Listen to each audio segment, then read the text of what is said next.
Hey, this is Tom Webster for Sounds Profitable for Wednesday, January 29th, 2025. And now, your moment of audio zen.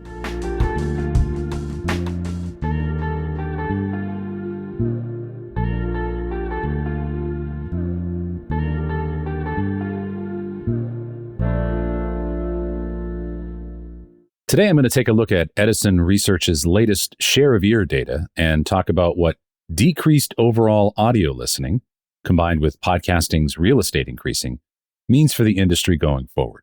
But first, calling all sports storytellers. On Air Fest and ESPN's 30 for 30 podcasts are teaming up once again to take open pitches from On Air Fest attendees on February 20th and 21st. Pitches have a chance to be picked up as a future episode of a 30 for 30 podcast, as well as potentially expand to full video production on the ESPN, FX, and Disney versions of 30 for 30 productions. Ticket holders can register now for a pitch meeting slot at the ESPN 30 for 30 Creator Lounge, and we'll have a link for that in the show notes. And Brian and I, and Gavin too, we're all going to be at On Air Fest, so maybe we'll see you there. Well, last week, Edison Research put out a graph from their share of ear research showing how total audio consumption has changed over the last 10 years, with a focus on where that listening has been taking place, at home versus out of home. And those are really the only two options, right? Now, I thought these data were worth a second glance, since these numbers back something up that I've been talking about on this podcast for a few months now. We can't assume that audio or even podcasting grows forever. Gravity exists.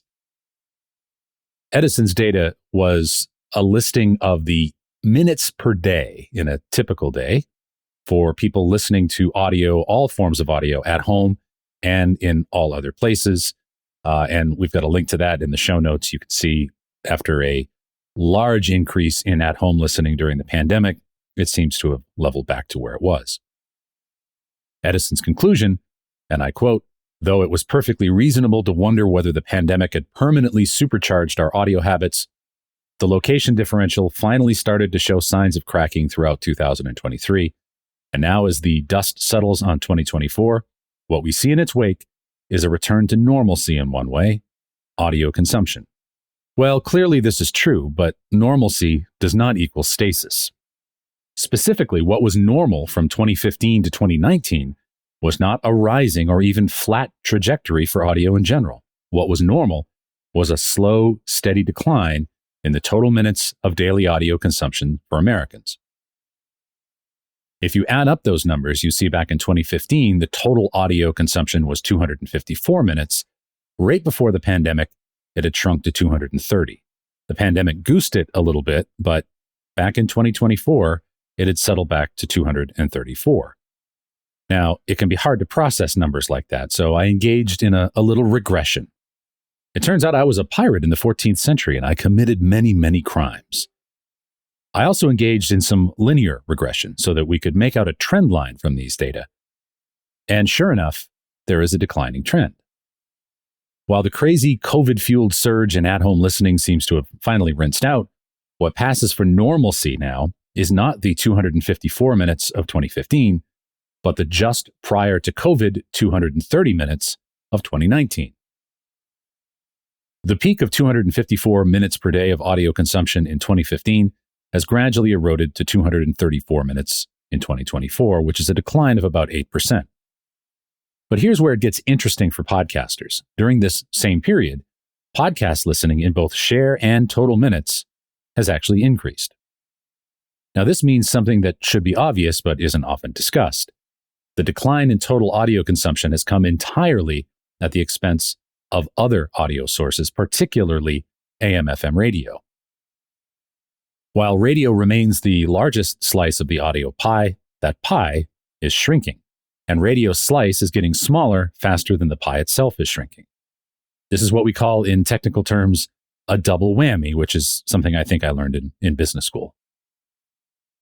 Of course, the location data adds some fascinating color to this. Pre-pandemic, roughly 47% of our audio consumption happened outside the home. Today, that figure is about 46%. It's pretty much where we were. So while the pandemic certainly created a massive disruption in 2020, with all other places listening dropping to just 38% of listening time, we've largely returned to the same proportions of home versus away that we saw before COVID. We're just listening to less audio overall, unless we're listening to podcasts. Well, this presents an enormous opportunity for podcasters, but also a challenge. The opportunity is clear. There's room to grow, even in a slightly declining market for audio overall. But the challenge is equally apparent. To get people to add your podcast to their media diet, something else has to go. The data makes it clear that this is already happening. Radio listening continues to decline while podcast listening continues to grow. But this also means that the bar for quality content continues to rise. Your podcast isn't just competing with other podcasts. It's competing with deeply ingrained audio habits that may go back decades. Also, I wouldn't have shed a tear at a TikTok ban, but that's another article. The short-term answer. As total audio time declines, it may become increasingly challenging to hook new listeners into audio-first experiences like podcasting. Think about your own media habits. Are you spending more time with audio or less over the last 5 years or so? If you're anything like the average American, and we've just talked about that, then the answer is less. That decline in total audio time represents a subtle but important shift in how we spend our leisure time, likely due to the increasing role of video-first platforms like TikTok and YouTube in our lives. This is one reason why having a video strategy for your podcast is becoming more critical, whether you like it or not. It's not just about maximizing distribution. It's about meeting people where they are. If your potential audience spends more time with video and less with audio overall, then you need to think carefully about creating an on-ramp to your content that doesn't require them to change their habits first. The path to audio listening may increasingly need to start with video, even if the ultimate destination is pure audio. The long-term answer. Well, while video is increasingly important, there's a compelling argument for preserving and growing pure audio consumption. After all, audio has unique benefits that video can never replicate. It's the ultimate multitasking medium, the perfect companion for activities where our eyes are busy, but our minds are free. But we need to talk about it, even to our video audiences. So what do we tell them? Well, here are 7 specific things we can talk about as podcasters to help preserve and grow the audio habit. Number 1, focus on audio's unique value proposition. Don't just tell people to listen wherever they get their podcasts. Instead, tell them exactly when and where they could be listening. Is your show perfect for their morning routine, their evening dog walk, their weekend meal prep? Be specific about the context in which your show adds value to their day. Number 2, make audio a moment of zen. In a world of endless scrolling and constant screen time, audio can be positioned as a much-needed break for our eyes and our psyche. Consider messaging that positions your podcast as a screen-free oasis, a chance to rest the eyes while engaging the mind, like you're doing now. Number 3, create audio-first content. Some content just works better in audio. Intimate conversations, storytelling, sound design. If you're going to be audio only, double down on the aspects of your show that actually benefit from being audio only. Make good quality audio. Don't apologize for not having video. Celebrate what makes audio special. Number 4, focus on companionship.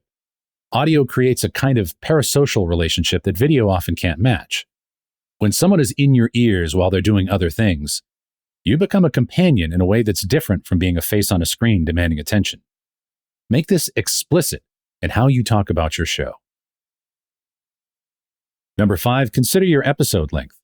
With overall audio time declining, we need to be more thoughtful about episode length. This doesn't necessarily mean shorter. It means being more intentional about matching your episode length to specific blocks of time in your listener's day.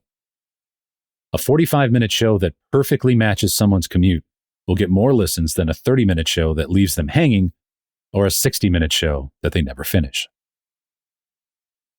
Number 6, champion found time. Instead of competing for dedicated media time, which is increasingly going to video, position your show as a way to reclaim lost time during the day. Help your audience see how much time they spend doing things where video isn't an option and how your show could turn that time into something more enriching. And number 7, create listening rituals. Help your audience build new audio habits by connecting your show to specific activities or times of day. This could be as simple as releasing your show at the same time every week, or as complex as creating content specifically designed for morning routines or weekend activities. The path forward. The decline in overall audio consumption doesn't have to be permanent, but reversing it requires us to be more intentional about how we position audio content. We need to stop assuming that people will naturally gravitate to audio and start actively selling its benefits. After all, we aren't just competing with other podcasts. We're competing with the very notion that audio is worth people's time at all.